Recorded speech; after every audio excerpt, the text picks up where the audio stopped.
so that at this time that the golden opportunity that both party ASEAN understand well what is the way out. Have an idea. To those issues and how the ASEAN. To answer to that issue what a American.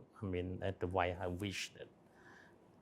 So that the two parties have opportunity to sit down together and learn from each other, and that in that time that not just ASEAN, that Cambodia as well as Prime Minister Hun Sen get a chance, like from the battlefield, to sit in front of the American politician White House to share like the vision, a new vision for ASEAN as well for a Cambodian future vision to share, to live together with United States.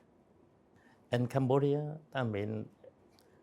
even though that a number of some disagreement between Cambodian and American politicians, but we still working together, we still living together, we still respect each other, and Cambodian respect United States interest. That we not see a American is our enemy. We see American is our best friend. In this situation. Well, yes, that a number of area that the United States commit strongly to help Cambodia as a climate change, agriculture, as well as a human, a resource education sectors, as well as the other sectors that a United States commit strongly to help Cambodia.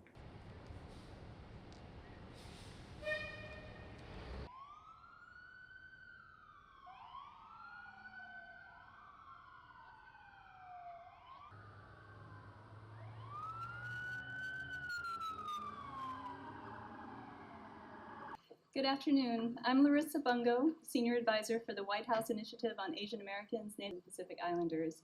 It is my pleasure to welcome you today to the Commission's main meeting. They are belonging, inclusion, anti-Asian hate, anti-discrimination, Kamal Kalsi, and discrimination as it relates to our AA and NHPI communities. Our subcommittee met 6 times on track and most importantly out of trouble. Current anti-hate in our Asian Pacific, Native Hawaiian, Pacific Islander communities.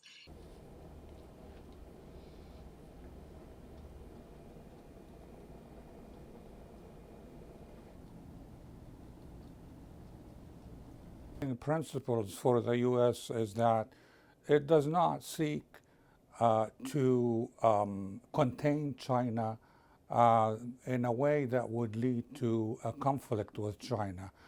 And it did tell those group of countries in Southeast Asia, as well as telling China, that it doesn't seek a choice between the U.S. and between China. Yes, it does need to contain China. The other Asian countries have needs that would require to fulfill either by cooperating with China or with the U.S., both of them, without getting involved in or dragged into a conflict with China. So there is a delicate balancing act on both parties, the U.S. and those countries. There are, of course, other factors that may affect that strategic aim. Some of those factors relate to whether or not China will be willing to submit some initiatives regarding the South China Sea, whether or not the group of nations can persuade Myanmar to return to democracy. Some countries have their own disputes, territorial disputes, water disputes with China, like Japan. So, and there is also, as we have witnessed in the war in Ukraine, the possibility of a miscalculation. Now, yes, they all seek to lessen tensions, but miscalculation can always defeat their purpose.